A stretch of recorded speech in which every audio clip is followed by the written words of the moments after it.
7080 라이브 카페에서 다시 만난 밴드 보컬 출신의 전남친과 밤마다 몰래 만나더니 급기야 아내는 크루즈 여행을 떠났습니다.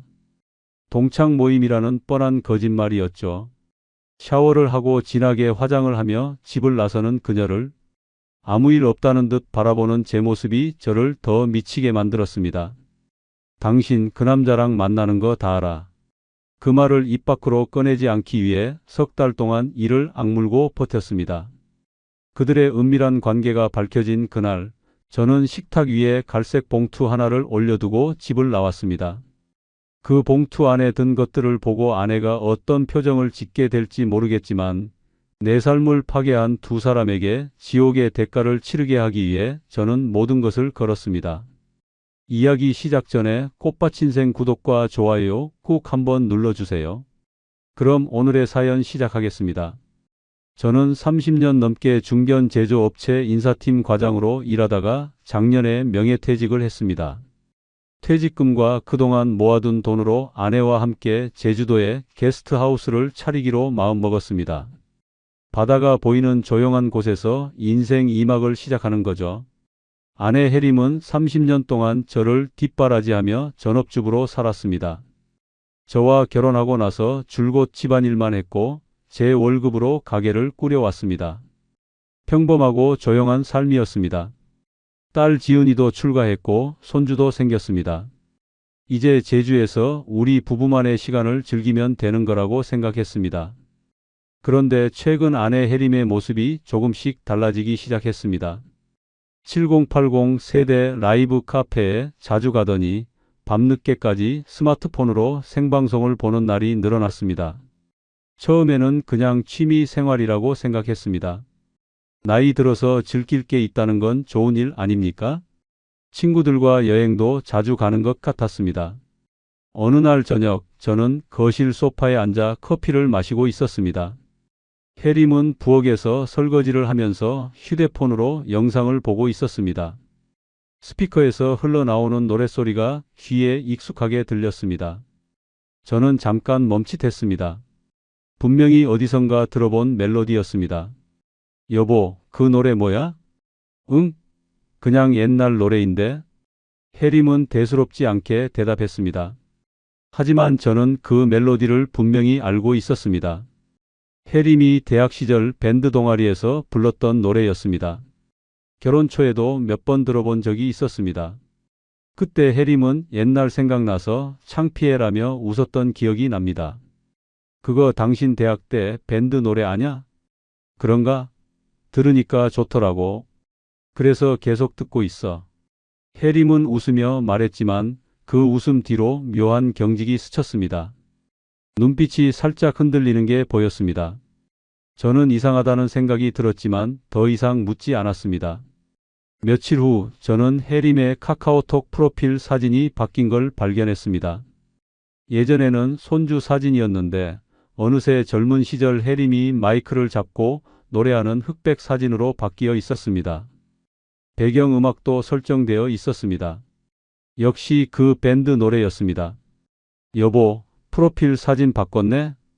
응, 옛날 사진 찾았거든. 추억 삼아. 혜림은 밝게 웃었습니다. 하지만 저는 왠지 모를 불편함을 느꼈습니다. 추억이라는 말이 자꾸 마음에 걸렸습니다. 왜 하필 지금 그 시절 사진을 꺼내는 걸까요? 30년 동안 한 번도 꺼내본 적 없던 사진을 말입니다. 저는 요즘 제주도 게스트하우스 준비를 위해 통장 정리나 자금 정리를 시작했습니다. 공동 통장과 각자 통장을 확인하면서 불필요한 지출을 줄이고 목돈을 모으려고 했습니다. 카드 명세서도 다른 때보다 더 꼼꼼하게 살펴보던 중 이상한 결제 내역이 눈에 들어왔습니다.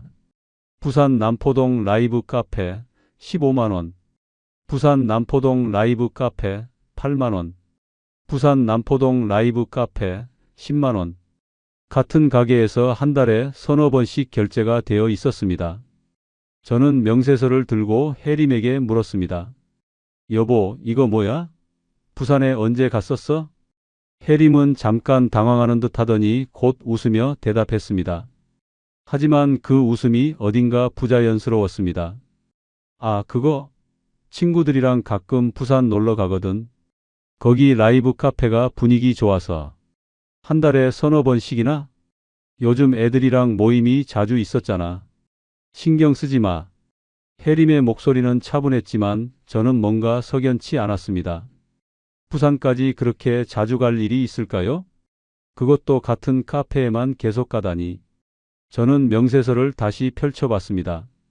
결제 시간이 대부분 저녁 7시에서 10시 사이였습니다. 저는 더 이상 묻지 않았습니다. 하지만 마음 한편에 작은 의심이 싹트기 시작했습니다.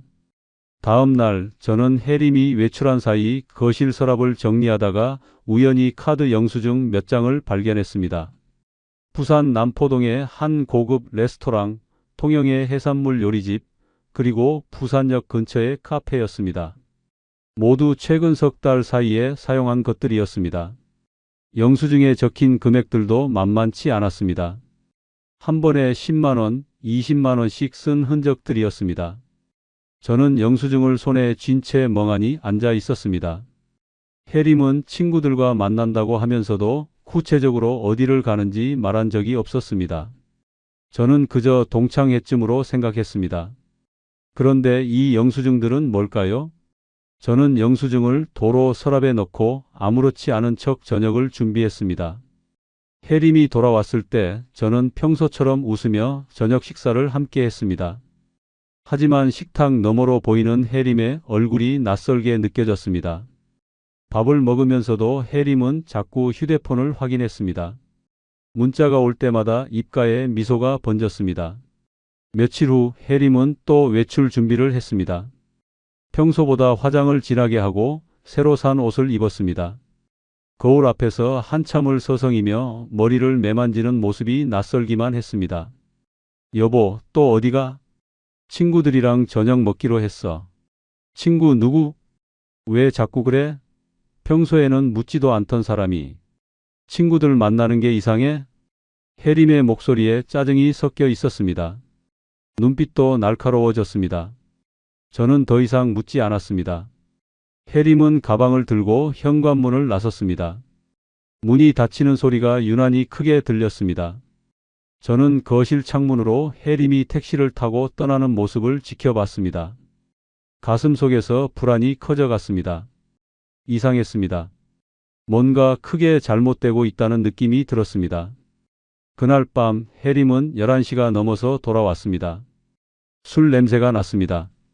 얼굴이 붉게 상기되어 있었고 눈빛이 들떠 있었습니다. 걸음걸이도 평소보다 가벼웠습니다. 재밌었어? 응, 친구들 만나면 기분 좋지. 혜림은 짧게 대답하고 방으로 들어갔습니다. 저는 거실에 홀로 앉아 텔레비전을 켰습니다. 화면에서는 뉴스가 흘러나왔지만 저는 아무것도 보이지 않았습니다. 머릿속에는 온통 혜림 생각뿐이었습니다.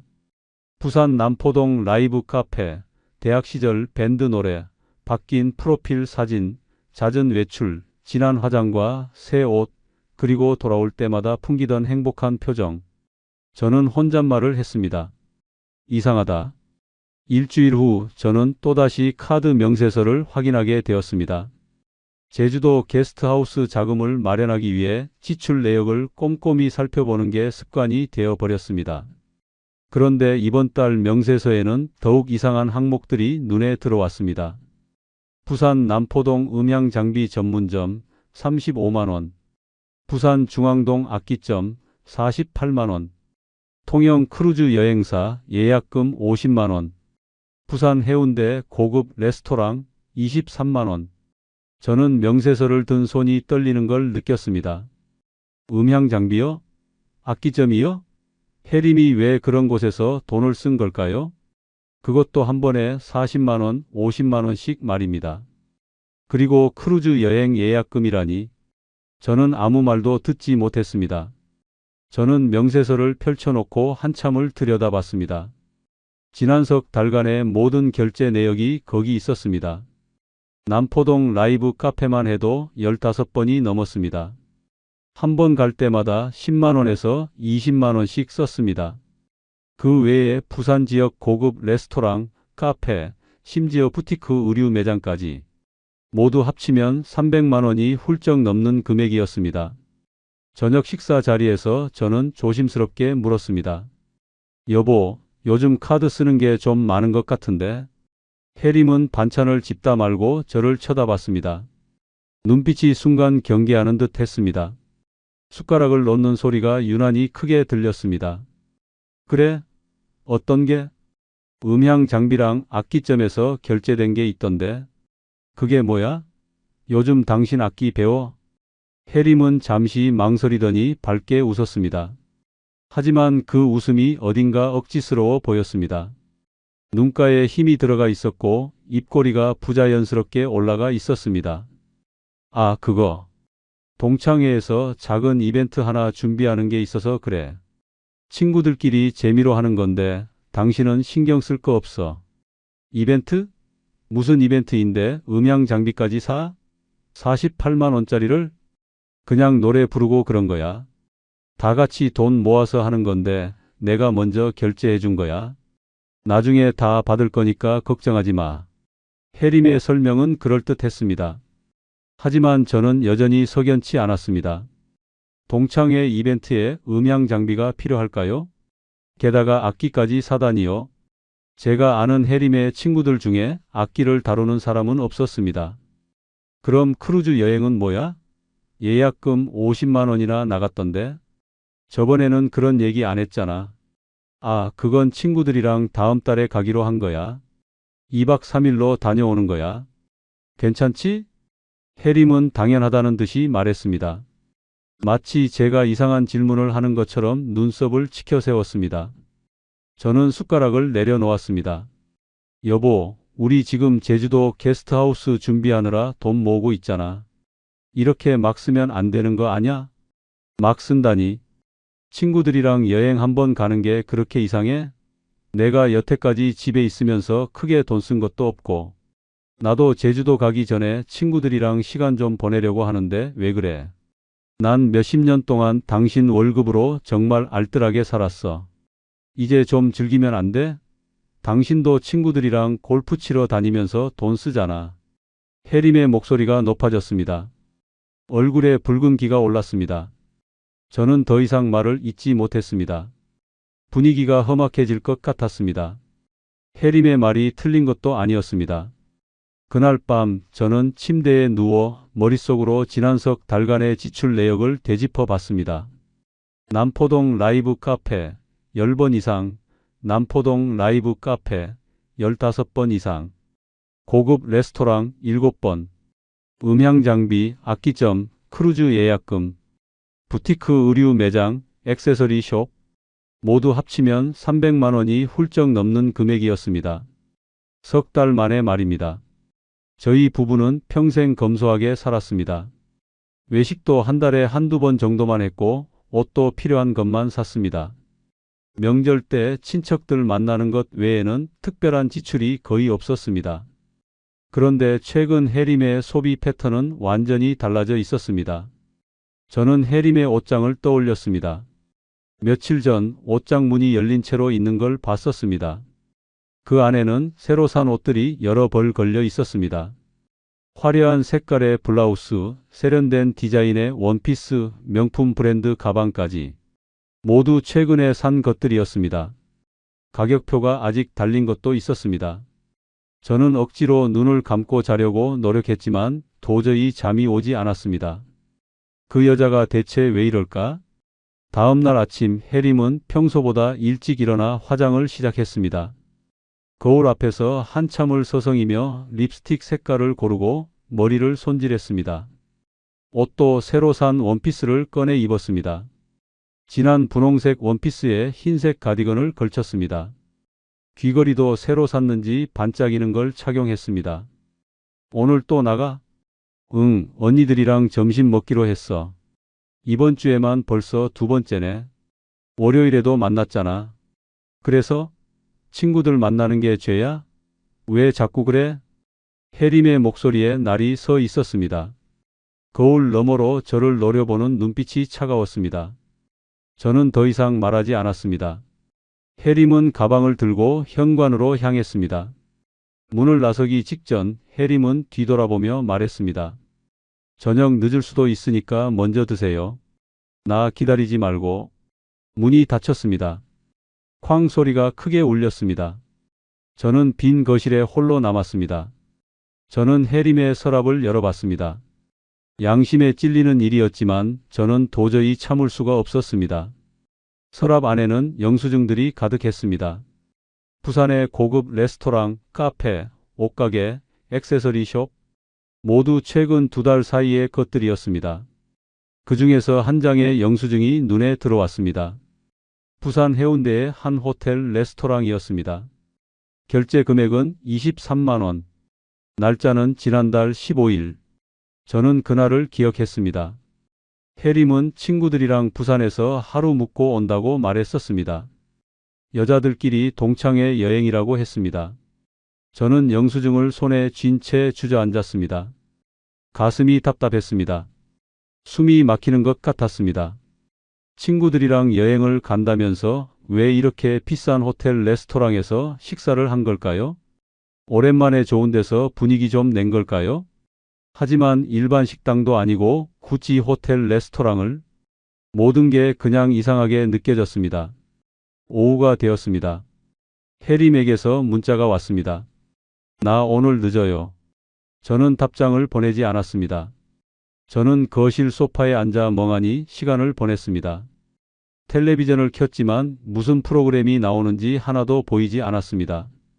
해가 지고 어둠이 내렸습니다. 저녁 8시, 9시, 10시. 해림은 아직도 들어오지 않았습니다. 11시 40분이 넘어서야 현관문이 열렸습니다. 해림이 들어왔습니다. 얼굴이 환하게 상기되어 있었고 입가에는 웃음이 번져 있었습니다.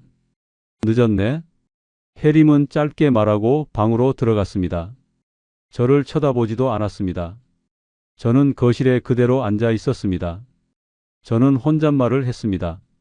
이건 단순히 친구들을 만나는 게 아니야. 가슴속에서 무언가가 무너져 내리는 느낌이었습니다.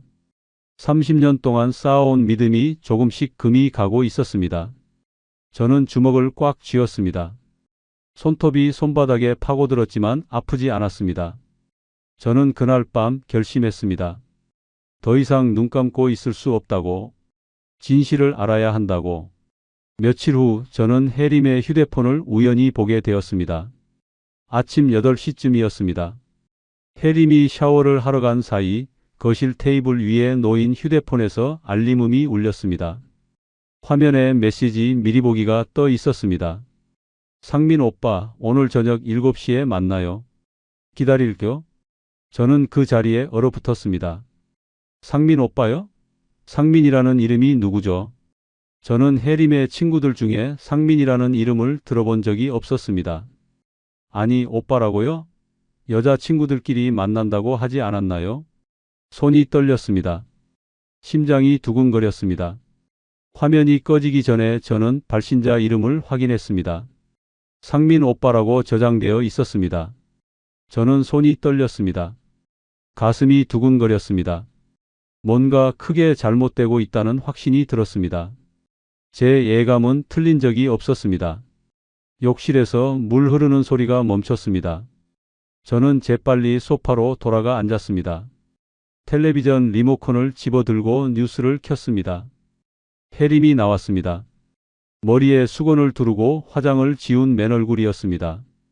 해림은 휴대폰을 집어들고 화면을 확인했습니다. 입가에 미소가 번졌습니다. 여보, 오늘도 나가? 해림은 깜짝 놀란 듯 고개를 들었습니다. 손에 든 휴대폰을 재빨리 뒤로 감췄습니다. 눈빛이 흔들렸습니다. 응, 친구들이랑 저녁 먹기로 했어. 해림의 대답은 자연스러웠지만 눈빛이 계속 흔들렸습니다. 손으로 머리카락을 만지작거리는 모습이 불안해 보였습니다. 저는 더 이상 묻지 않았습니다. 하지만 상민 오빠라는 단어가 머릿속에서 계속 맴돌았습니다. 마치 저주처럼 말입니다. 그날 오후 2시쯤 저는 딸 지은이에게 전화를 걸었습니다. 평소에는 한 달에 한두 번 정도 통화하는 사이였습니다. 손자 얘기를 주고받고 사진이나 동영상을 받는 게 전부였죠. 지은아, 아빠야. 네, 아빠. 무슨 일이세요? 아니, 그냥 요즘 엄마가 자주 외출해서 아빠도 좀 심심해서. 지우는 잠시 침묵했습니다. 수화기 너머로 한숨 소리가 들렸습니다. 뭔가 알고 있다는 느낌이 들었습니다. 아빠, 요즘 엄마가 오빠 얘기를 자주 하더라고요. 지난주에 통화할 때도 오빠가 이렇게 말하더라, 오빠가 저렇게 하더라 그러길래 누구냐고 물어봤더니 그냥 밴드 동아리 선배라고 하던데요. 아빠도 아시는 분이죠? 저는 전화기를 쥔 손에 힘이 들어갔습니다. 오빠, 밴드 동아리 선배. 저는 혜림의 대학 시절 이야기를 떠올렸습니다. 결혼 초기에 혜림이 한번 말했던 적이 있었습니다.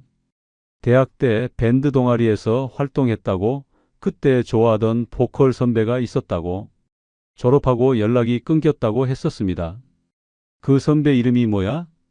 글쎄요, 이름까지는 안 들었어요. 왜요, 아빠? 아빠도 모르는 분이에요? 아니, 들었는데 나도 까먹어서. 괜찮아. 신경 쓰지 마. 저는 전화를 끊었습니다. 하지만 머릿속은 복잡했습니다. 상민, 밴드 동아리, 보컬 선배. 모든 조각이 맞춰지기 시작했습니다. 퍼즐이 완성되어 가고 있었습니다. 저는 서재로 들어가 컴퓨터를 켰습니다.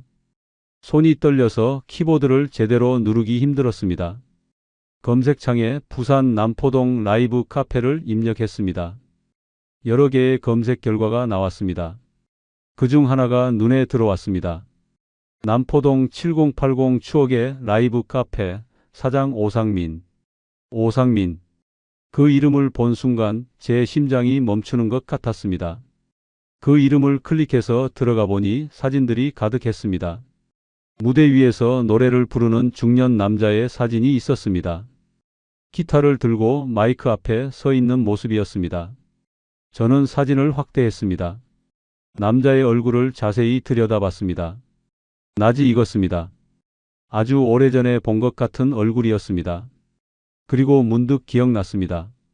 결혼 초기에 혜림의 앨범에서 본 사진. 대학 축제 무대에서 밴드 공연을 하던 젊은 남자. 바로 이 사람이었습니다. 35년 전에 그 남자였습니다. 혜림의 첫사랑. 대학 시절 밴드 동아리 보컬. 그 사람이 지금 부산 남포동에서 라이브 카페를 운영하고 있었습니다. 그리고 혜림은 석 달 동안 그곳을 15번 이상 방문했습니다. 설마 음향 장비에 악기까지 사준 걸까요? 저는 책상에 얼굴을 묻었습니다. 눈앞이 캄캄했습니다. 그날 저녁 혜림은 또 11시 반이 넘어서 돌아왔습니다. 옷에서 담배 냄새가 났습니다. 혜림은 담배를 피우지 않습니다. 그리고 술 냄새도 진하게 났습니다. 얼굴이 붉게 상기되어 있었고 걸음걸이가 비틀거렸습니다. 립스틱이 번져 있었습니다. 재밌었어? 저는 소파에 앉아 차갑게 물었습니다. 거실 불을 켜지 않아서 어둠 속에 앉아 있었습니다. 혜림은 깜짝 놀라 뒤로 물러섰습니다. 어머, 깜짝이야. 불도 안 켜놓고 왜 그래요?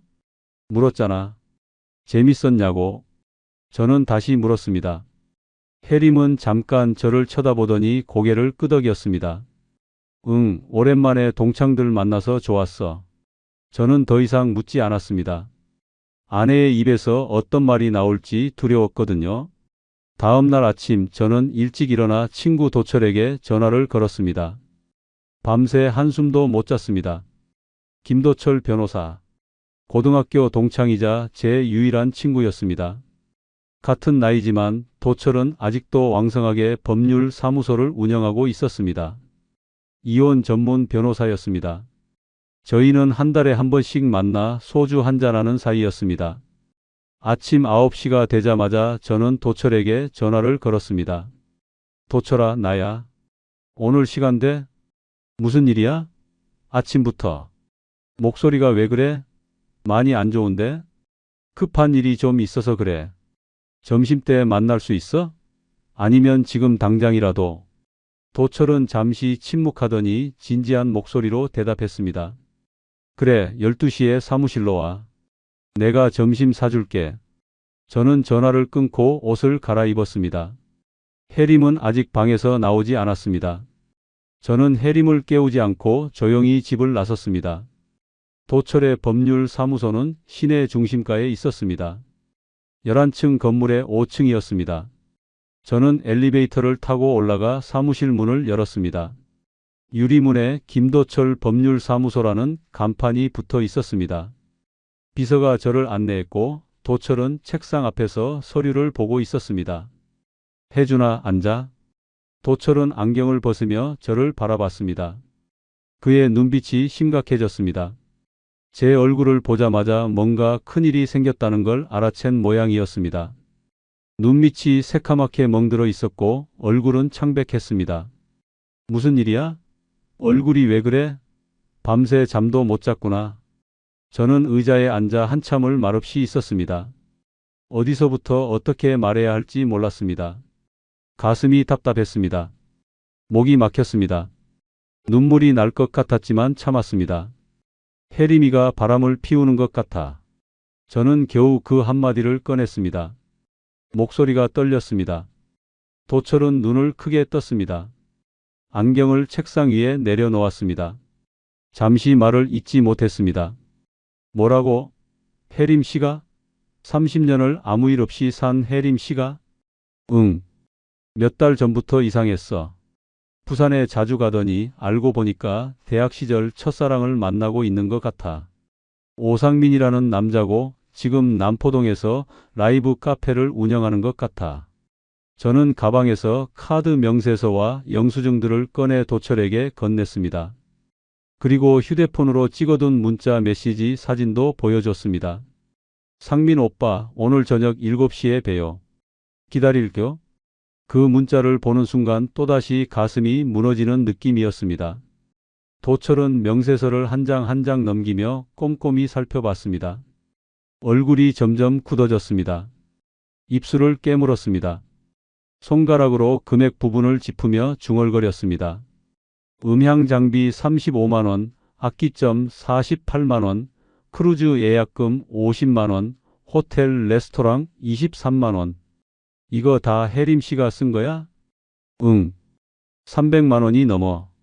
제주도 게스트하우스 차릴 수나 있을지 모르겠다. 도철은 명세서를 내려놓고 깊은 한숨을 쉬었습니다. 손으로 이마를 문질렀습니다. 매일 저녁마다 나가는데 들어올 때마다 물어보면 눈빛이 딱 거짓말을 하고 있어. 립스틱도 번져 있고 술 냄새도 나고 담배 냄새도 났고 평생 본 적이 없는 모습이라 낯설다 낯설어. 도철은 잠시 생각하더니 심각한 표정으로 입을 열었습니다. 혜준아, 지금 당장 해야 할 일이 있어. 첫째, 재산 방어. 둘째, 증거 확보. 셋째, 법적 대응 준비.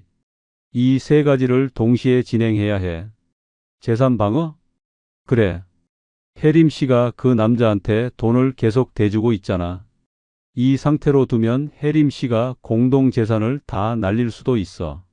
최악의 경우 대출까지 받을 수도 있고. 그런 케이스 정말 많아. 저는 등골이 오싹했습니다. 생각하지 못한 부분이었습니다. 혜림은 제 인감도 알고 있었고 집 서류가 어디 있는지도 알고 있었습니다. 그럼 어떻게 해야 해? 구체적으로 말해줘.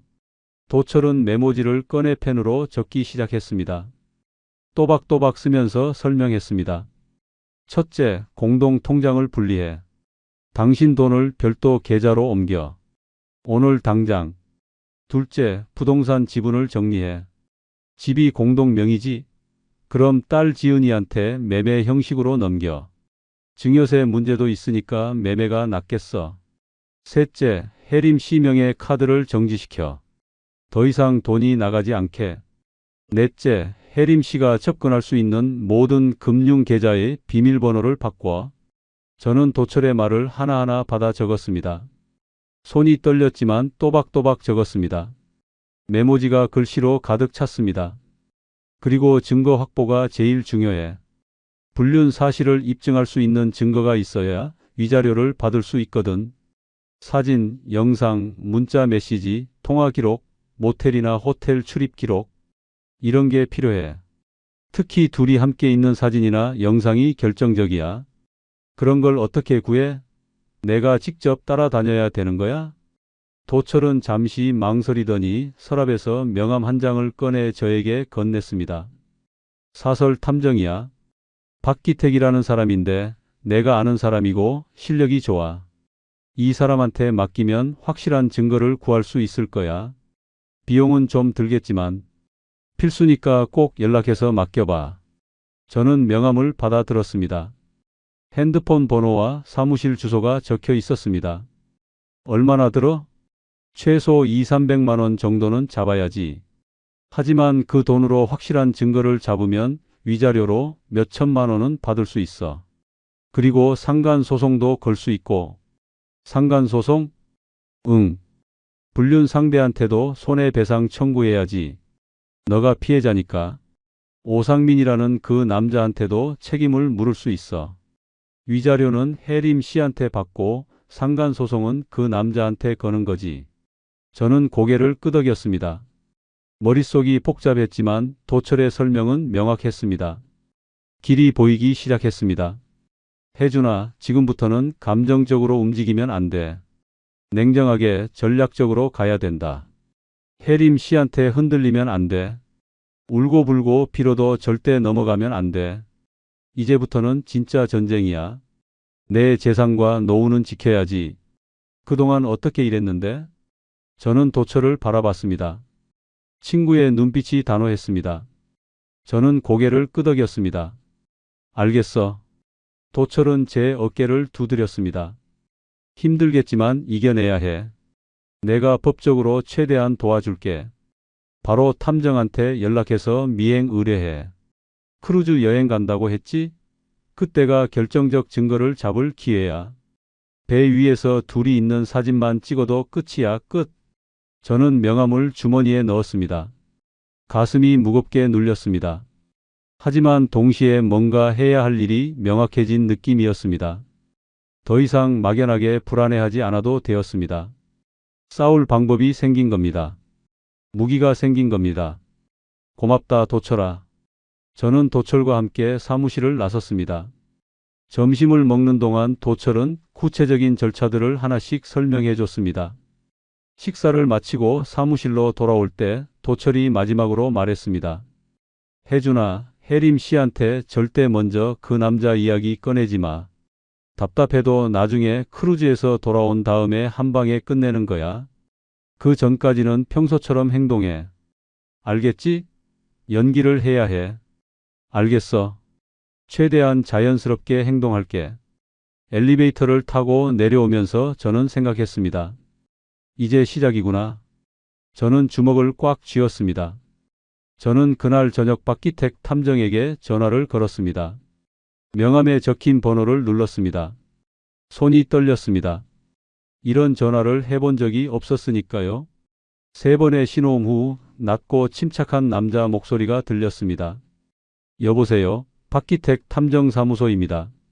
안녕하세요. 김도철 변호사님 소개로 연락드립니다. 정혜준이라고 합니다. 아, 네. 도철 변호사님께 얘기 들었습니다. 부인분 불륜 의심건이시죠? 내일 오후 4시에 사무실로 오실 수 있으세요? 네, 가겠습니다. 주소 알려주세요. 기택은 주소를 알려줬습니다. 시내에서 그리 멀지 않은 곳이었습니다. 다음 날 오후 4시 저는 박기택 탐정사무소에 도착했습니다. 오래된 건물 3층에 있었습니다. 엘리베이터가 없어서 계단을 올라갔습니다. 문을 열고 들어가니 50대 남자가 책상에 앉아 있었습니다. 단단해 보이는 체구에 날카로운 눈빛이었습니다. 머리는 짧게 깎았고 검은색 재킷을 입고 있었습니다. 정혜준 씨시죠? 앉으세요. 기택은 악수를 청했습니다. 저는 그의 손을 잡았습니다. 힘이 느껴졌습니다. 거친 손이었습니다. 도철 변호사님께 대강의 상황은 들었습니다. 부인분이 불륜 의심 상황이시죠? 대학 동창 남자를 만나고 계시다고요? 네. 석 달 전부터 이상했고 어제 확인했습니다. 대학 시절 첫사랑을 만나고 있는 것 같습니다. 저는 가방에서 준비해온 자료들을 꺼냈습니다. 카드 명세서, 영수증, 문자 메시지 캡처, 통화 기록, 그리고 오상민의 라이브 카페 홈페이지를 출력한 자료까지 모든 걸 기택 앞에 펼쳐 놓았습니다. 기택은 자료를 하나씩 살펴봤습니다. 눈빛이 점점 날카로워졌습니다. 고개를 끄덕이며 중얼거렸습니다. 부산 남포동 라이브 카페 패턴이 명확하네요. 음향 장비, 악기, 크루즈 예약. 이 정도면 확실한 증거 잡는 건 어렵지 않을 겁니다. 어떻게 해야 되나요? 구체적으로 알려주세요. 우선 부인분의 동선을 파악해야 합니다. 언제 어디서 만나는지, 얼마나 자주 만나는지, 어떤 장소에 가는지. 차량 미행이 기본이고요. 그리고 결정적으로 둘이 함께 있는 사진이나 영상을 찍어야 합니다. 특히 호텔이나 모텔에 함께 들어가는 장면, 나오는 장면이요. 저는 숨이 막혔습니다. 실제로 그런 장면을 찍게 된다면 그건 더 이상 의심이 아닌 확실한 증거가 되는 겁니다. 제 아내가 다른 남자와 호텔에 들어가는 장면을 찍는다는 게 믿기지 않았습니다. 제가 그걸 볼 수 있을까요? 부인분이 또 약속이 있다고 하셨나요? 이번 주 토요일에 부산 간다고 했습니다. 아침 10시쯤 출발할 거예요. 그리고 다음 달 15일에 크루즈 여행을 간다고 했어요. 여자 동창들이랑 간다고 했지만 거짓말인 게 확실합니다. 기택의 눈이 반짝였습니다. 입가에 미소가 번졌습니다. 크루즈 여행이요? 제가 같은 크루즈에 탑승해서 지켜보겠습니다. 배 위에서는 숨을 곳이 없으니까 증거 확보가 확실합니다. 날짜랑 시간만 정확히 확인해서 알려주세요. 그게 가능한가요? 들키지 않고요? 물론입니다. 이런 케이스 수십 건 해봤습니다.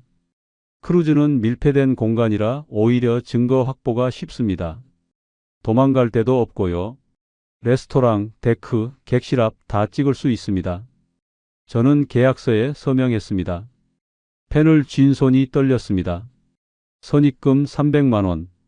적지 않은 돈이었지만 진실을 알기 위해선 필요한 투자였습니다. 도철 말대로 사실이라면 위자료와 상간소송으로 회수할 수 있겠죠. 이번 주 토요일부터 시작하겠습니다. 부인분이 집을 나서는 시간을 정확히 알려주세요. 제가 집 근처에서 대기하고 있다가 시작하겠습니다. 차량 색깔과 모델도 알려주세요. 아침 10시쯤 출발할 겁니다. 흰색 소나타입니다. 알겠습니다. 부인분 사진 좀 보여주실 수 있나요? 그리고 차량 번호도요. 최대한 자세히 알려주셔야 실수가 없습니다. 저는 휴대폰에서 해림 사진을 보여줬습니다. 작년 추석에 찍은 가족 사진이었습니다. 해림이 환하게 웃고 있는 사진이었습니다. 기택은 사진을 자기 휴대폰으로 찍었습니다. 저는 차량 번호도 알려줬습니다. 토요일 저녁에 중간 보고 드리겠습니다. 그리고 크루즈 일정도 정확히 알려주세요. 출발 시간, 승선 장소, 크루즈 이름까지요. 저는 해림이 예약했다는 크루즈 정보를 전달했습니다. 완벽합니다. 제가 오늘 바로 같은 크루즈 예약하고 탑승권 확보하겠습니다. 걱정 마세요. 들키지 않게 조심스럽게 진행하겠습니다. 저는 사무실을 나와 집으로 돌아가는 길에 해림에게 문자를 보냈습니다. 친구 만나서 한잔하고 들어갈게. 거짓말이었습니다. 하지만 저도 이제는 연기를 해야 했습니다. 도철의 말대로 평소처럼 행동해야 했습니다. 해림이 눈치채면 안 되니까요. 해림에게서 답장이 왔습니다. 그래요. 천천히 들어와요. 짧은 문자였습니다. 예전 같았으면 술 많이 마시지 마세요. 안전하게 들어오세요. 이런 말을 덧붙였을 겁니다. 하지만 이제는 그런 것도 없었습니다. 그저 형식적인 답장뿐이었습니다. 저는 혼자 식당에 들어가 소주 한 병을 시켰습니다. 혼자 술을 마시는 건 정말 오랜만이었습니다. 아니, 결혼하고 나서 처음인지도 몰랐습니다. 소주잔을 들어 올렸습니다. 목구멍으로 넘어가는 술이 쓰디쓴 맛이었습니다. 목이 따가웠습니다. 창밖을 바라보며 생각했습니다. 토요일이면 해림의 진짜 모습을 볼 수 있을 겁니다. 부산 남포동 라이브 카페에서 그 남자와 만나는 모습을, 손을 잡고 걷는 모습을, 어쩌면 호텔에 들어가는 모습까지 볼 수 있을지도 모릅니다. 그리고 크루즈에서는 결정적인 증거를 잡을 수 있을 겁니다. 둘이 함께 배에 타는 모습, 객실 앞에서 함께 있는 모습. 그때까지 저는 아무것도 모르는 척해야 합니다. 아무 의심도 없는 척, 제주도 게스트하우스 준비나 열심히 하는 척 연기를 해야 합니다. 해림 앞에서 웃어야 하고, 대화를 나눠야 하고, 밥을 같이 먹어야 합니다. 저는 소주잔을 비우고 또 한 잔을 따랐습니다. 손이 떨렸습니다. 옆 테이블에서는 젊은 연인들이 웃으며 식사를 하고 있었습니다. 여자가 남자에게 음식을 떠먹여주고 남자가 웃으며 받아 먹었습니다. 저와 해림도 저런 시절이 있었습니다. 35년 전 신혼 때는 말입니다. 언제부터 우리는 이렇게 멀어진 걸까요? 아니, 해림이 언제부터 저를 떠난 걸까요? 석 달 전부터일까요? 아니면 더 오래 전부터였을까요? 어쩌면 저는 눈치채지 못한 것뿐이고 해림의 마음은 진작에 제 곁을 떠났던 건 수도 있습니다. 30년 결혼 생활이 이렇게 끝나가고 있었습니다. 하지만 저는 무너지지 않을 겁니다. 끝까지 싸울 겁니다. 제 재산도 제 미래도 아무도 함부로 빼앗아 갈 수 없습니다. 30년 동안 악착같이 모은 돈을 그 두 사람한테 줄 수는 없으니까요. 저는 마지막 잔을 들이키고 식당을 나왔습니다. 토요일 아침이 밝았습니다. 저는 일찍 일어나 거실에 앉아 있었습니다. 해림은 아침 8시부터 분주하게 움직였습니다. 욕실에서 샤워를 하고 거울 앞에서 한참을 화장을 했습니다. 평소보다 훨씬 진한 화장이었습니다. 립스틱도 새로 산 빨간색을 바르고 이라인도 진하게 그렸습니다. 오늘 부산 간다는 거지? 저는 최대한 자연스럽게 물었습니다. 목소리가 떨리지 않도록 조심했습니다. 해림은 거울을 보며 대답했습니다. 응. 친구들이랑 갔다가 구경도 하고 그러고 올라고. 몇 시에 돌아올 거야? 저녁 늦을 것 같아. 거짓말이었습니다. 저는 알고 있었습니다. 해림은 남포동 라이브 카페로 갈 겁니다. 그 남자를 만나러 가겠죠. 하지만 저는 아무렇지 않은 척 했습니다. 그래, 조심해서 다녀와. 저녁은 내가 알아서 먹을게. 고마워요. 잘 챙겨 먹고 있어요. 해림은 새로 산 원피스를 입었습니다. 목걸이도 착용하고 귀걸이도 했습니다. 그렇게 해림은 가방을 들고 현관으로 향했습니다. 가방도 새로 산 것이었습니다. 비싸 보였습니다. 다녀올게요. 응, 잘 다녀와. 사고 나지 않게 조심해서 운전해. 문이 닫혔습니다. 저는 창문으로 해림이 차에 타는 모습을 지켜봤습니다. 흰색 소나타가 천천히 움직이기 시작했습니다. 그리고 골목 모퉁이를 돌아 사라졌습니다. 저는 곧바로 휴대폰을 꺼내 기택에게 문자를 보냈습니다. 출발했습니다. 흰색 소나타, 지금 집을 나섰어요. 1분 후 기택에게서 답장이 왔습니다. 확인했습니다. 시야에 포착됐습니다. 시작합니다. 걱정 마세요. 저는 소파에 앉아 기다렸습니다. 시간이 느리게 흘렀습니다. 시계를 보고 또 봤습니다. 오전 11시, 12시, 오후 1시. 기택에게서 아무 연락이 없었습니다. 저는 초조했습니다. 손에 땀이 났습니다. 오후 7시쯤 기택에게서 전화가 왔습니다. 저는 벌떡 일어나 전화를 받았습니다. 정혜준 씨, 박기택입니다. 네, 어떻게 됐나요? 어디 계세요? 부산 남포동 라이브 카페에 도착했습니다. 부인분이 카페에 들어갔고 오상민이라는 남자와 만난 것 같습니다. 카페 안에 함께 있습니다. 창가 자리에 마주 앉아 있어요. 저는 숨이 막혔습니다. 가슴이 무너지는 것 같았습니다. 두 손이 떨렸습니다. 사진은 찍으셨나요? 네. 카페 밖에서 둘이 손을 잡고 걷는 모습, 포옹하는 모습, 카페 안에서 마주 앉아 있는 모습 다 찍었습니다. 고화질로 확보했어요. 얼굴도 선명하게 나왔고요. 계속 관찰 중입니다. 겨안았다고요? 네. 약 10초 정도요. 그 장면도 다 찍었습니다. 저는 눈을 감았습니다. 어지러웠습니다. 벽에 기대지 않으면 쓰러질 것 같았습니다. 그럼 계속 지켜봐 주세요. 어디 가는지 다 확인해 주세요. 알겠습니다. 추가 상황 있으면 연락드리겠습니다. 전화가 끊겼습니다. 저는 휴대폰을 쥔 채 멍하니 앉아 있었습니다. 손을 잡고 걷는 모습, 포옹하는 모습, 더 이상 의심의 여지가 없었습니다. 또다시 기택에게서 다시 전화가 왔습니다. 저는 소파에 누워 있다가 벌떡 일어나 전화를 받았습니다. 혜준 씨, 중요한 상황입니다. 지금 바로 말씀드려야 할 것 같아서요. 뭔가요? 무슨 일이에요? 부인분과 오상민이 카페를 나와서 차를 타고 해운대 쪽으로 이동했습니다. 제가 뒤따라갔고요. 그리고 해운대에 있는 호텔에 함께 들어갔습니다. 저는 눈앞이 캄캄해졌습니다. 호텔이라고요?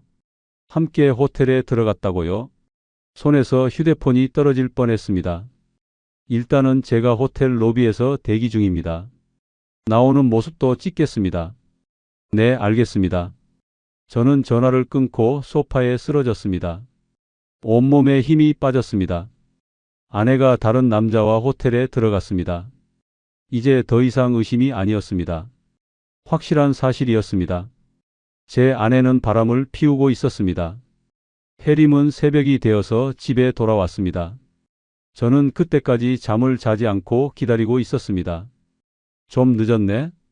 많이 기다렸어요? 해림은 그렇게 잠깐 저를 쳐다보더니 방으로 들어갔습니다. 아무 말도 하지 않았습니다. 저는 그날 밤 잠을 이루지 못했습니다. 기택이 보내온 사진들이 머릿속을 떠나지 않았습니다. 손을 잡고 걷는 해림, 그 남자를 바라보며 웃는 해림, 호텔에 함께 들어가는 해림과 그 남자의 모습이 칼로 제 가슴을 찌르는 것 같았습니다. 일주일이 지났지만 저는 평소처럼 행동했습니다. 해림과 대화를 나눴고 함께 식사를 했습니다.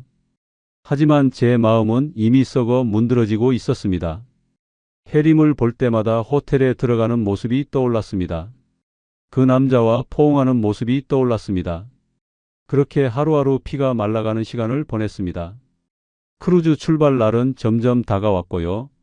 크루즈 여행 전날 해림은 캐리어를 싸기 시작했습니다. 새로 산 옷들을 꺼내 넣으며 마치 신혼여행을 가는 사람처럼 들떠 있었습니다. 여보, 나 재밌게 놀다 올게요. 당신도 친구들 좀 만나고 있어요. 응, 조심해서 다녀와. 날씨 좋을 것 같던데 좋겠네? 저는 웃으며 대답했습니다. 하지만 제 미소는 가짜였습니다. 그렇게 해림은 집을 나섰습니다. 캐리어를 끌고 현관문을 나서는 해림의 뒷모습을 저는 조용히 지켜봤습니다. 하늘이 참 맑았습니다. 아이러니하게도 날씨는 너무 좋았습니다. 크루즈 여행하기 딱 좋은 날씨였죠. 그날 저녁 저는 도철에게 전화를 걸었습니다. 도철아, 나야. 해림이 크루즈 떠났다. 혜준아, 이제 추가 증거만 확보하면 돼. 내일이면 결과 나오겠네? 증거 확보되면 이혼 소장이랑 상간 소송 소장 준비하자. 내가 다 작성해 놓을게. 사진 받으면 바로 첨부해서 제출하면 돼. 고맙다, 도철아. 끝이 보이고 있어. 힘들어도 조금만 참아라. 저는 전화를 끊고 소파에 앉았습니다. 텔레비전을 켰지만 아무것도 보이지 않았습니다. 화면만 멍하니 바라봤습니다. 저는 가만히 눈을 감았습니다. 육지에서 멀어져가는 크루즈를 상상했습니다. 그 배 위에서 해림은 행복하게 웃고 있겠죠. 저를 속이고 있다는 죄책감도 없이 말입니다.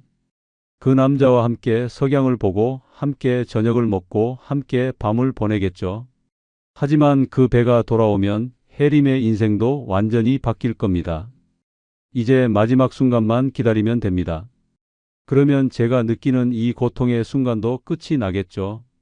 속상해할 겨를도 없이 저는 딸 지은에게 전화를 걸었습니다. 목소리가 떨렸습니다. 지은아, 아빠야. 네, 아빠. 잘 지내고 계시죠? 급한 일이 좀 있어서 그런데 오늘 집에 좀 올 수 있어? 오늘이요? 왜요? 갑자기 무슨 일인데요? 전화로는 설명하기 어려워. 엄마 아빠 문제야. 내려와서 얘기하자. 지은은 잠시 침묵했습니다. 숨소리가 들렸습니다. 그리고 조용히 대답했습니다. 알겠어요, 아빠. 이따 오후 반차 내고 출발할게요. 고맙다, 지은아.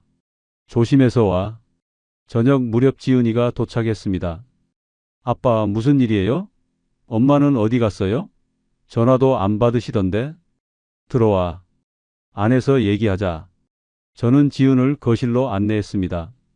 그리고 그동안 모아놨던 아내와 그 남자의 사진을 모두 보여줬습니다. 딸에게 보여주고 싶지는 않았지만 재산을 정리하려면 어쩔 수 없었습니다. 지은은 입을 막고 눈이 커졌습니다. 얼굴이 새하얗게 질렸습니다. 몸이 떨렸습니다. 이게 뭐예요? 엄마가 맞아요? 네, 엄마가 대학 시절 첫사랑을 만나서 바람을 피웠어.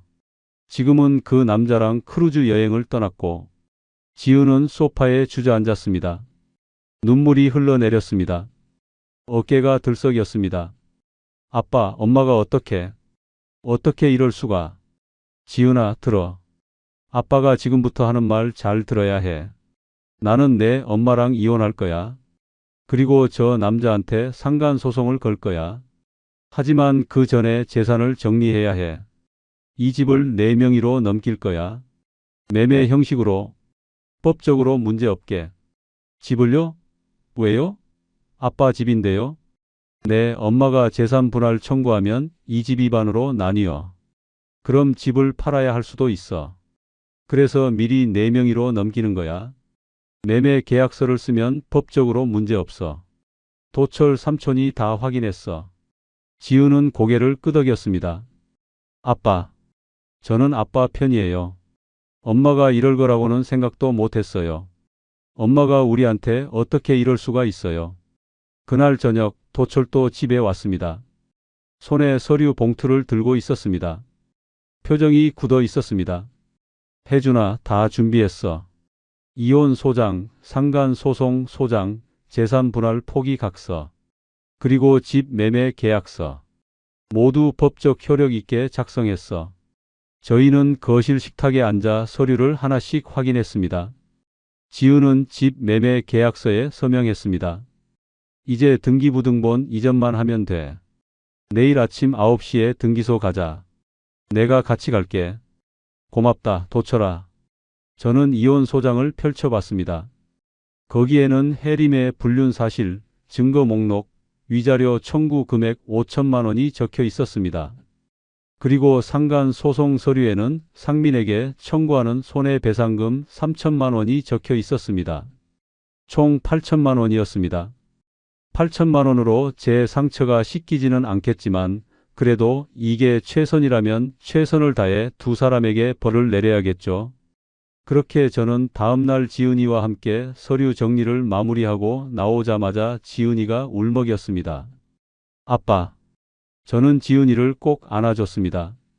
다 큰딸을 이렇게 안아본 게 얼마인가 싶더군요. 괜찮아. 아빠는 괜찮아. 오히려 홀가분해.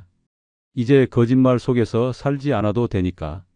엄마 아빠 때문에 너무 속상해 하지 말고 행복하게 살아. 그게 아빠가 바라는 전부야. 지은이는 그렇게 한참 눈물을 멈추지 못했습니다. 혜림이 크루즈 여행에서 돌아오는 날 아침 기택에게서 전화가 왔습니다. 저는 지은이를 올려보내고 소파에서 밤을 지새우다가 전화벨 소리에 벌떡 일어났습니다. 혜준 씨, 박기택입니다. 크루즈 하선했습니다. 어떻게 됐나요? 증거 확보했나요? 완벽하게 잡았습니다. 부인분과 오상민이 같은 객실을 사용했습니다. 302호실이었어요. 저녁 8시에 함께 객실에 들어가는 모습, 다음 날 아침 9시에 함께 나오는 모습 다 찍었습니다. 그리고 데크에서 손을 잡고 걷는 모습, 레스토랑에서 마주 앉아 식사하는 모습, 선실 발코니에서 포옹하며 키스하는 모습까지 모두 확보했습니다. 저는 가슴이 무너지는 것 같았습니다. 내가 그걸 다 봐야 한다니. 가슴은 쿵쾅거리고 손은 바들바들 떨렸습니다. 총 50장 찍었고 영상도 4개 확보했습니다. 모두 고화질이고 날짜와 시간, 위치 정보가 자동으로 기록됐습니다. 반박할 여지가 전혀 없습니다. 알겠습니다. 언제 받을 수 있나요? 이따 4시에 사무실로 오시면 USB로 드리겠습니다. 그리고 상세 보고서도 함께 작성해서 드리겠습니다. 감사합니다. 내일 뵙겠습니다. 저는 전화를 끊고 도철에게 바로 전화를 걸었습니다. 손이 너무 떨려서 번호를 잘못 누를 뻔했습니다. 도철아, 증거 다 확보했대? 잘했다, 혜준아. 이제 본격적으로 시작하자. 저는 숨을 깊게 들이마셨습니다. 이제 진짜 끝입니다. 더 이상 돌아갈 수 없습니다. 저는 그날 오후 기택의 사무실로 갔습니다. 기택은 USB와 두꺼운 봉투를 건넸습니다. 표정이 진지했습니다. 여기 사진과 영상이 들어 있습니다. 그리고 이건 상세 보고서입니다. 날짜, 시간, 장소, 상황 설명 다 적어 놨습니다.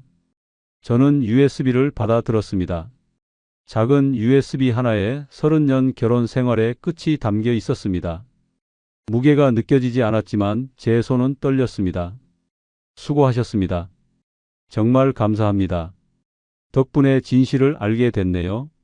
힘내세요. 새로운 시작이 있을 겁니다. 저는 집에 돌아와 곧바로 움직이기 시작했습니다. 혜림이 저녁에 이 집에 도착하기 전에 이 집을 나갈 계획이었습니다. 저는 미리 챙겨놓은 제 옷가지들의 중요한 서류들, 통장, 인감, 개인 물건들을 담아 모든 걸 정리했습니다. 그리고 제주도 게스트하우스 계약서를 꺼냈습니다. 이미 계약금을 넣어둔 상태였습니다. 다음 달부터 공사를 시작할 예정이었죠. 그래서 저는 거기로 가기로 결정했습니다. 혼자서 새로운 인생을 시작할 겁니다. 저는 캐리어를 현관으로 옮기고 식탁 위에 갈색 봉투를 올려놓았습니다. 그 안에는 이혼 소장, 상간 소송 소장, 증거사진 10장, 그리고 마지막 편지가 들어 있었습니다. 편지는 짧았습니다. 저는 만년필로 또박또박 적었습니다. 당신이 선택한 길이야. 앞으로는 변호사 김도철을 통해 연락해. 저는 편지와 그들의 사진 한 장을 봉투에 넣고 봉했습니다. 그리고 거실을 천천히 둘러봤습니다. 30년을 산 집이었습니다. 추억이 참 많은 집이었습니다. 저 소파에서 지은이가 처음 걸음마를 했었습니다. 저 식탁에서 가족들이 명절마다 모여 밥을 먹었습니다. 하지만 이제는 떠나야 했습니다. 저는 차에 올라타 시동을 걸었습니다. 백미러로 집을 마지막으로 바라봤습니다. 불이 꺼진 아파트가 마치 제 모습처럼 쓸쓸해 보였습니다. 저녁이면 혜림은 빈집으로 돌아올 겁니다. 신나게 여행을 다녀온 기분으로 집 문을 활짝 열어 제끼겠죠. 하지만 집은 텅 비어 있을 겁니다. 식탁 위에 갈색 서류 봉투만 혜림을 반기겠죠. 호텔에서 맥주를 마시고 있던 저의 핸드폰은 저녁 11시부터 불이 나기 시작했습니다. 혜림이 집에 돌아온 거겠죠. 집이 이상하게 조용했을 겁니다. 평소 같았으면 텔레비전 소리가 들렸을 텐데 아무 소리도 들리지 않았겠죠. 그때부터 문자와 전화가 번갈아 가면서 오기 시작했습니다. 여보 어디 갔어? 전화 왜 안 받아 어디야? 이 서류들 다 뭐야? 당신이 오해하는 거야. 전화 좀 받아봐. 쏟아지는 혜림의 문자와 전화가 슬슬 짜증나기 시작했습니다. 그래서는 혜림의 번호를 차단했습니다. 혜림은 다시 걸고 또 걸었겠죠. 하지만 계속 같은 멘트만 흘러나왔을 겁니다. 그리고 며칠 뒤 도철이 보낸 상간 소장이 오상민에게 도착했을 무렵 도철이에게 전화가 왔습니다. 혜준아, 혜림 씨한테서 전화 왔어. 울면서 사과하더라. 너 만나게 해달래? 무릎 꿇고 빌겠대. 거절했지? 당연하지. 법대로 하자고 했어. 조정 날짜 나오면 출석하라고 했어. 변호사 선임하라고도 했고. 혹시라도 혜림이가 뭐라고 하든 흔들리지 마. 나는 이제 진짜 마음 굳게 먹었다. 야, 나는 걱정 마. 제주도에서 쉬면서 게스트하우스 준비나 잘하고 있어. 조정 잡히면 알려줄게. 저는 깊은 숨을 들이마셨습니다. 가슴이 뻥 뚫리는 것 같았습니다. 이제 와서 무릎 꿇고 빌면 뭐가 달라지나요? 앞으로는 법정에서만 만날 겁니다. 그리고 모든 게 정리되면 저는 둘이 아닌 혼자 제주도에서 새로운 삶을 살아가겠죠. 저는 제주도에서 게스트하우스 공사를 하며 시간을 보내고 있었습니다. 바다가 보이는 언덕 위 땅이었습니다. 아침마다 파도 소리에 눈을 떴습니다. 공사 인부들과 함께 설계도를 보며 이야기를 나눴습니다. 마음이 평온했습니다. 도철에게서 전화가 왔습니다. 조정 기일이 잡혔다는 연락이었습니다. 혜준아, 다음 주 화요일 오전 10시야. 가정법원 3층 조정실이야. 꼭 와야 해. 알겠어. 갈게. 혜림이 쪽은 변호사 선임했어? 응. 박영미 변호사라고 이혼 전문 변호사야. 실력 있어. 하지만 증거가 명확하니까 혜림 씨 쪽이 불리해. 걱정 마. 고맙다, 도철아. 저는 전화를 끊고 달력을 봤습니다. 그날 저는 혜림과 다시 마주하게 됩니다. 한 달 만입니다. 어떤 표정으로 저를 볼까요? 울까요? 화를 낼까요? 아니면 무표정할까요? 조정 전날 저는 제주도에서 비행기를 탔습니다. 1시간 만에 공항에 도착했습니다. 도철이 마중 나와 있었습니다. 제주도 생활은 어때? 얼굴 좋아 보이네? 응.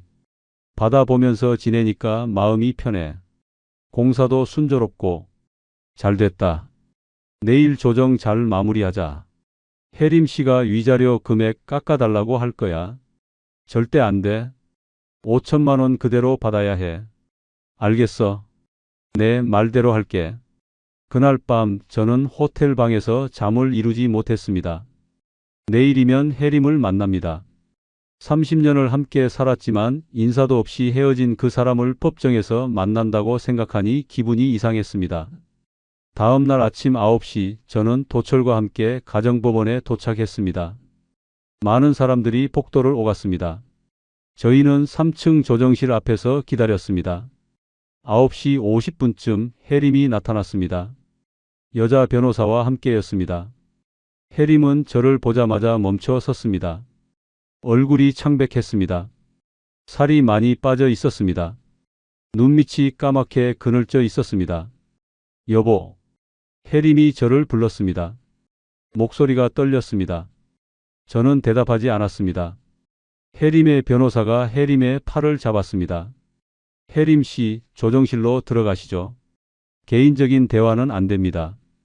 10시 정각 조정실 문이 열렸습니다. 조정위원 2명이 앉아 있었습니다. 남자 1명, 여자 1명이었습니다. 저희는 마주보고 앉았습니다.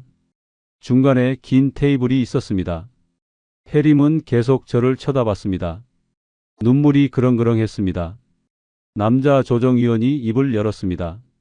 정혜준 씨와 송혜림 씨, 오늘 이혼 및 위자료 청구에 대한 조정을 진행하겠습니다. 먼저 정혜준 씨 측 변호사님 말씀해 주세요. 도철이 서류를 꺼냈습니다. 저는 청구인 정혜준 씨의 대리인 김도철 변호사입니다. 피청구인 송혜림 씨는 대학 동창 오상민 씨와 부적절한 관계를 맺었습니다.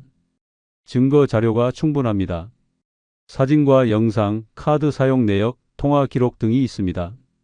따라서 이혼과 위자료 5천만 원 지급을 청구합니다. 도철은 서류 뭉치를 조정위원들에게 건넸습니다. 조정위원들이 서류를 넘겨보기 시작했습니다. 사진들을 보며 고개를 끄덕였습니다. 혜림의 변호사가 입을 열었습니다. 저는 피청구인 송혜림 씨의 대리인 박영미 변호사입니다. 송혜림 씨는 자신의 잘못을 깊이 반성하고 있습니다. 하지만 위자료 5천만 원은 과도합니다. 송혜림 씨는 전업주부로 수입이 없습니다. 2천만 원으로 조정해 주시기 바랍니다. 도철이 즉시 반박했습니다. 과도하지 않습니다. 30년 결혼 생활을 배신한 대가입니다. 그리고 송혜림 씨는 외도 기간 동안 공동재산을 불륜 상대에게 사용했습니다. 이 부분도 고려되어야 합니다. 조정위원들이 혜림을 바라봤습니다. 여자 조정위원이 물었습니다. 송혜림 씨, 이 사실들을 인정하십니까? 혜림은 고개를 숙였습니다. 눈물이 떨어졌습니다. 네, 인정합니다. 제가 잘못했습니다. 하지만 5천만 원은 제가 감당할 수 없어요. 제발 좀 조정해 주세요. 남자 조정위원이 저를 바라봤습니다. 정혜준 씨, 금액 조정 의향은 없으십니까? 3천만 원 정도로 합의하시는 건 어떻습니까? 저는 고개를 저었습니다. 안 됩니다. 5천만 원 그대로입니다. 저는 아내를 믿었고 함께 제주도에서의 삶에 준비하고 있었습니다. 하지만 아내는 저를 배신했습니다. 그것도 첫사랑이자 전남친과 말입니다. 게다가 제 돈으로 그 남자를 도왔습니다. 5천만 원도 적다고 생각합니다.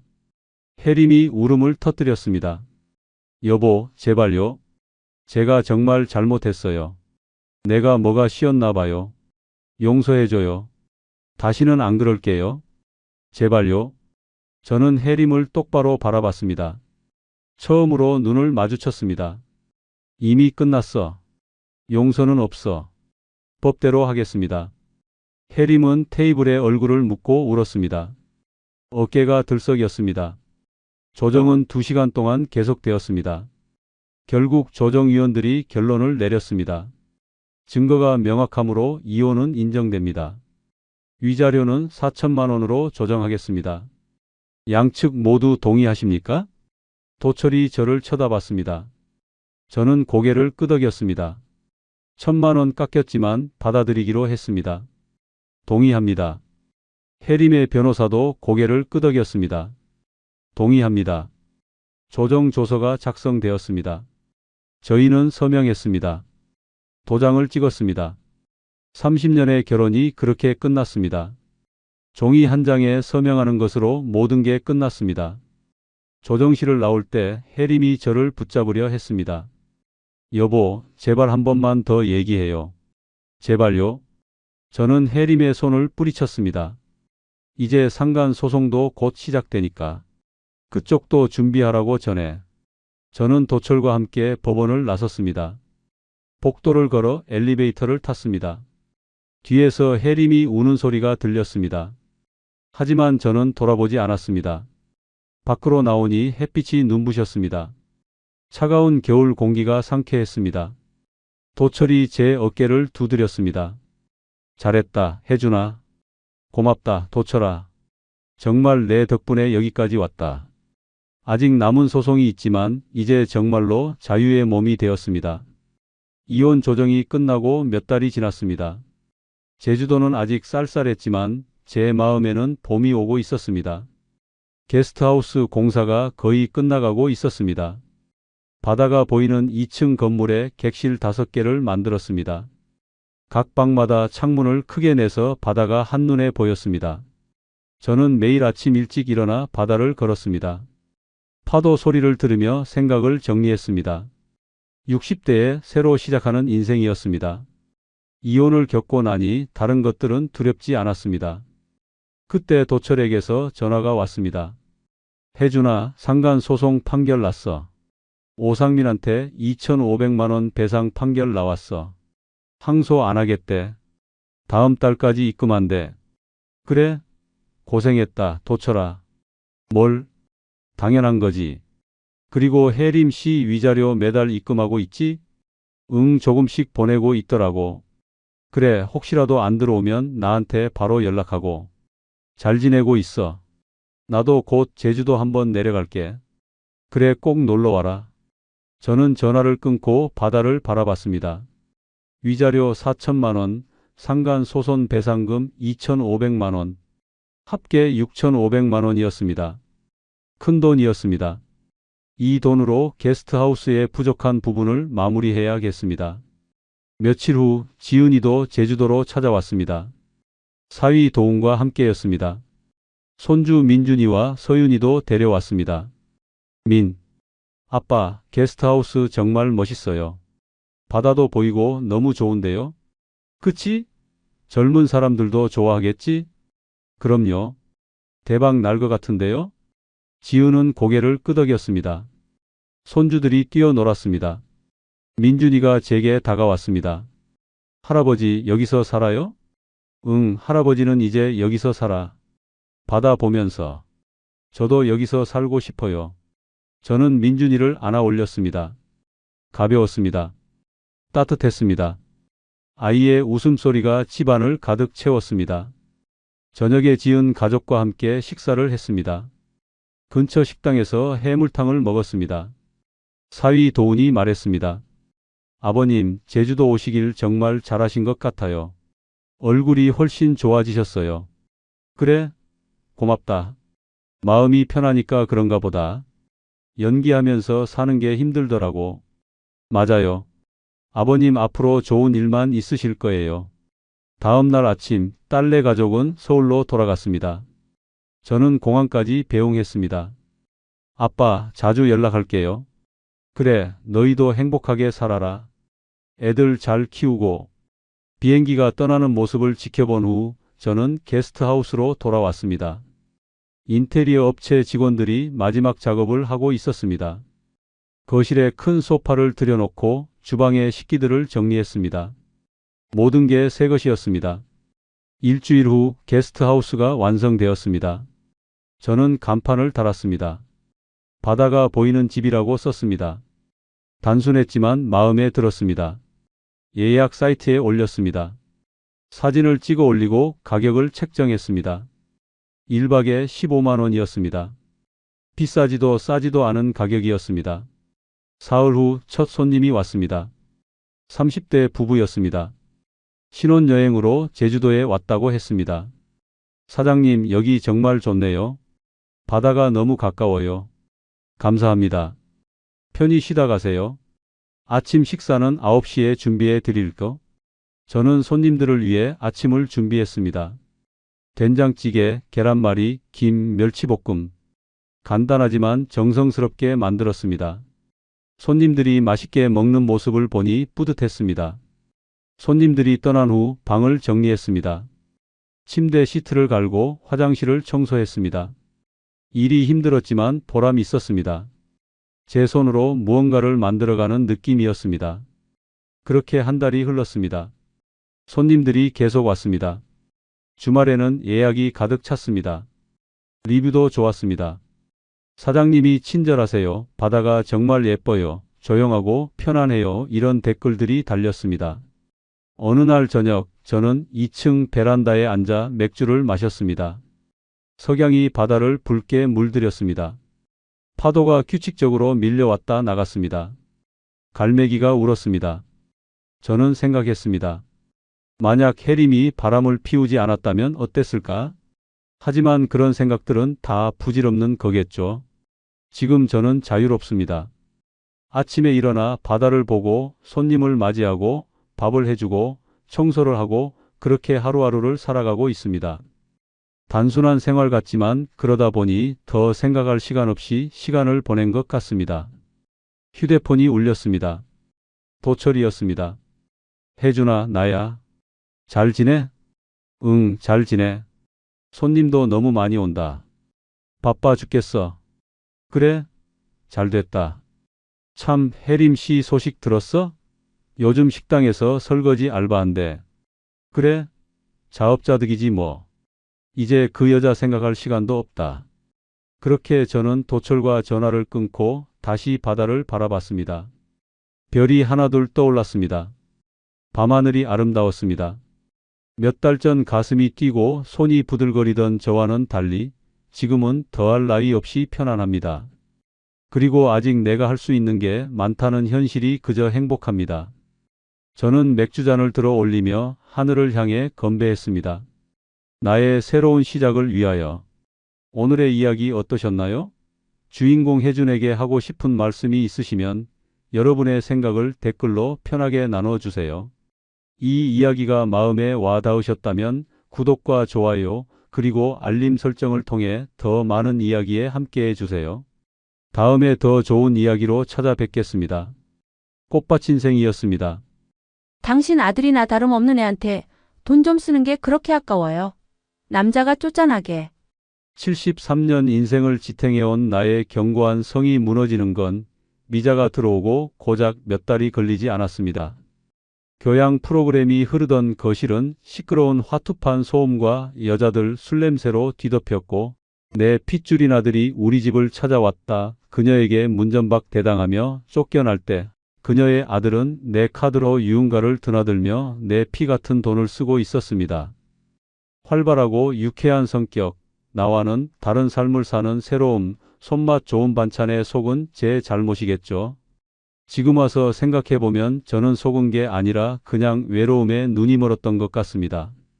노후가 행복하고 안정될 거라 생각했지만 오히려 더 큰 스트레스와 모멸감 속에 하루하루를 보내게 되었습니다. 심지어 돈 문제까지 얽히면서 저는 더 이상 물러설 곳이 없습니다. 결단을 내려야 했습니다. 노년의 동거나 재혼을 고민하는 분들이 있다면 저는 꼭 말해드리고 싶습니다. 모든 걸 꼼꼼히 따져보세요. 외로움은 뼈가 시리지만 괴로움은 뼈를 깎는 고통을 주니까요. 이야기 시작 전에 꽃밭인생 구독과 좋아요 꾹 한번 눌러주세요. 그럼 오늘의 사연 시작하겠습니다. 요즘엔 눈을 뜨기도 전에 몸이 먼저 움직입니다. 73년을 살아온 습관이란 게 무섭죠. 이불을 팽팽하게 당겨 주름 하나 없이 펴고 베개를 도닥거려 모양을 잡습니다. 침대 모서리를 직각으로 맞추고 나서야 겨우 침실을 빠져나올 수 있었습니다. 거실로 나오니 먼지 한 톨 없는 공간이 저를 맞이합니다. 어제도 그제도 지난주에도 똑같았던 그 풍경이었죠. 소파 쿠션은 정확히 같은 간격으로 놓여 있고 리모컨은 제자리에 가지런히 정돈되어 있습니다. 아주 완벽합니다. 텔레비전을 켭니다. 아침 뉴스 앵커가 밝은 미소로 인사를 건넵니다. 저는 그 앵커에게 대답합니다. 그래요, 오늘도 수고가 많소. 당연히 답은 돌아오지 않습니다. 제가 미친 사람도 아니고 그저 혼잣말일 뿐입니다. 하지만 이렇게라도 소리를 내지 않으면 이 집이 너무 조용해서 견딜 수가 없습니다. 부엌으로 가서 냉장고 문을 열어보니 멸치볶음 반찬통이 덩그러니 놓여 있습니다. 3일 전에 만든 건데 아직도 반이 남았네요. 바삭하게 볶아서 맛은 괜찮은데 혼자 먹으니까 씹히는 소리만 유난히 크게 들립니다. 텅 빈 식탁에서 혼자 밥을 먹는다는 게 이렇게 초라한 일인지 몰랐습니다. 회사 다닐 때는 아침부터 점심, 저녁까지 다 밖에서 사람들과 식사를 했거든요. 초찬 모임에서 임원들과 빵과 커피를 마시고 점심에는 거래처 사람들과 회식을 하고 저녁에는 직원들과 술을 마시거나 접대를 했죠. 집은 그냥 자는 공간에 불과했습니다. 그래서 젊었을 때 이혼한 전처 생각도 별로 나지 않았어요. 아내가 있든 없든 집에서 보내는 시간이 거의 없었으니까요. 하지만 완전히 은퇴를 하고 나니 문제였습니다. 점점 혼자 차려 먹는 아침 식사가 견디기 힘들어지더군요. 멸치 한 마리를 씹을 때마다 서글픔이 목구멍으로 넘어왔습니다. 휴대전화가 울립니다. 고등학교 동창 석준입니다. 동훈아, 밥은 먹고 다니냐? 먹고 다니지 뭐. 점심때 나와. 오랜만에 한잔하자. 바쁜데? 거짓말입니다. 바쁠 게 뭐가 있겠습니까? 그냥 괜히 퉁명스럽게 굴고 싶었을 뿐입니다. 은퇴한 임원이라는 자존심이 혼자 밥 먹느냐는 질문을 동정으로 받아들이게 만들었거든요. 알았어. 그럼 주말에 보자. 전화를 끊고 나니 후회가 밀려옵니다. 왜 그렇게 말했을까요? 사실 만나고 싶었는데 말입니다. 하지만 다시 전화를 걸기엔 자존심이 허락하지 않았습니다. 오후에는 자전거 동호회 모임이 있습니다. 한강 자전거 도로를 달리는 건 제 유일한 낙이었죠. 페달을 밟으며 바람을 가르는 순간만큼은 70대 노인네가 아니라 젊은 청년이 된 기분이 듭니다. 그때만큼은 은퇴한 임원도 이혼남도 혼자 사는 외로운 노인도 아니었어요. 그날도 10명 남짓한 회원들이 모였고 선두 그룹이 빠르게 달려나갑니다. 평소에는 제 페이스대로 천천히 가는데 그날따라 욕심이 생기더군요. 뒤처지기 싫었습니다. 나이 먹었다고 무시당하고 싶지 않았거든요. 동우님, 천천히 가셔도 돼요. 뒤에서 누군가 소리쳤지만 들은 척도 안 했습니다. 페달을 있는 힘껏 밟았어요. 숨이 차오르고 심장이 빠르게 뜁니다. 선두 그룹이 점점 가까워지는 게 보였습니다. 조금만 더, 조금만 더. 그때였습니다. 앞바퀴가 돌부리에 걸렸습니다. 핸들이 휙 꺾이면서 몸이 앞으로 튕겨 나갔죠. 땅바닥에 넘어지는 순간 오른쪽 발목이 꺾이는 게 느껴졌습니다. 순간 터져 나오는 비명을 참을 수가 없을 정도로 고통스러웠습니다. 으윽. 신음이 새어 나왔지만 꾹 참으려 노력했습니다. 뒤따라오던 회원들이 우르르 다가왔어요. 괜찮으세요? 119 불러야 되는 거 아니에요? 병원 가셔야 되는 거 아니에요? 아, 119는 괜찮습니다. 일어나 볼게요. 일어서려고 했는데 발목에 체중을 싣는 순간 통증이 확 올라왔습니다. 식은땀이 등을 타고 흘렀죠. 하지만 약한 모습을 보이고 싶지 않았습니다. 이를 악물고 억지로 자전거에 다시 올라탔습니다. 먼저 가십시오. 천천히 갈게요. 회원들이 걱정스러운 눈빛으로 저를 보다가 떠났습니다. 혼자 남은 저는 자전거에서 내려 절뚝거리며 벤치로 갔습니다. 발목이 퉁퉁 부어오르고 있었어요. 바지를 걷어 올리니 시퍼렇게 멍이 들고 부풀어 오르고 있었습니다. 병원에 가야 하나? 병원에 가면 의사가 뭐라고 하겠어요? 나이 드셨는데 무리하시면 안 되죠. 그 말을 듣고 싶지 않았지만 도저히 안 될 것 같아 다리를 쩔뚝거리며 차에 올라탔습니다. 아니나 다를까 동네 병원에 갔더니 인대가 파열됐다며 당분간 푹 쉬어야 한다고 하더군요. 안 그래도 집에 있는 게 답답한데 당분간 자전거를 못 탈 생각을 하니 나이 먹었다는 게 뭐 죄라도 되는 것처럼 느껴졌습니다. 그렇게 저는 일주일을 집에 처박혀 있었습니다. 그렇게 한참을 쉬다 답답해질 때쯤 복지관 노래교실 가는 날이라는 걸 깨달았습니다. 매주 목요일 2시였거든요. 발목은 아직 불편했지만 이제 나갈 정도는 됐습니다. 그렇게 저는 절뚝거리며 복지관에 도착했습니다. 노래교실 문을 열고 구석 자리에 앉았죠. 강사가 트로트 반주를 틀고 회원들이 하나둘 노래를 시작했습니다. 평소에는 지루하게 느껴졌는데 그날은 그 시끌벅적한 분위기가 위로가 되더군요. 동훈 씨, 누군가 제 이름을 불렀습니다. 고개를 들어보니 총무인 미자였습니다. 화려한 꽃무늬 블라우스에 붉은 립스틱을 바른 그녀는 언제나 튀는 스타일이었죠. 저 나이에 저렇게 화려하게 꾸미고 다니는 게 솔직히 촌스럽다고 생각했습니다. 발 절뚝이던데 어디 다쳤어요? 아, 별거 아닙니다.